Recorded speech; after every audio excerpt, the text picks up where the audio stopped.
there's a huge Oklahoma fan that calls me on a regular basis, and he is adamant that Lincoln Riley upgraded the program and that program was not in decline in any such way. His take is that Lincoln Riley became the offensive coordinator in 2015. They were coming off a poor 2014 with 5 losses. The recruiting improved under Lincoln Riley.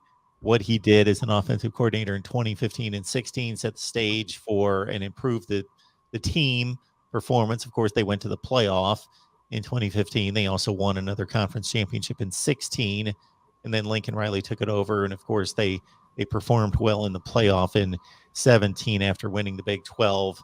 And he's adamant about so we have quite the back and forth, because I think he makes some good points. I counter with some other points on the other side of it, but that's his take, that Lincoln Riley's going to be severely missed and that he upgraded the program.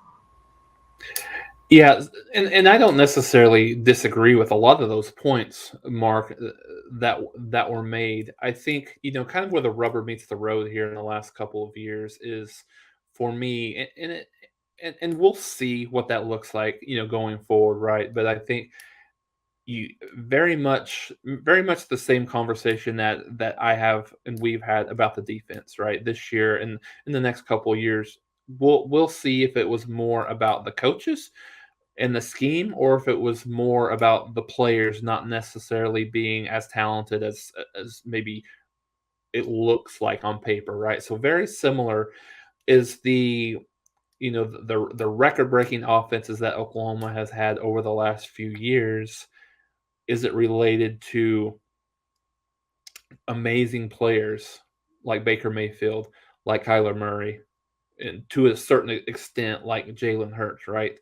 Or is it more so is it Riley's scheme, which is makes it very advantageous to be a great offensive team, and so I'll I hold no ill will from that perspective in terms of knowing that Lincoln Riley is one of the best offensive minds in the country, without a doubt. But I think it's just different mentality with Levy versus Riley, and I guess we'll see, right? Like we'll see which which team ends up being more successful, from a longevity perspective. Caleb Williams is a really really good quarterback, and he has a chance to be one of the greats. So does he continue to mature under Riley at USC, and then kind of the same with Levy here at Oklahoma with with Dylan Gabriel and some of the guys that they're bringing in, Jackson Arnold next year, and things like that.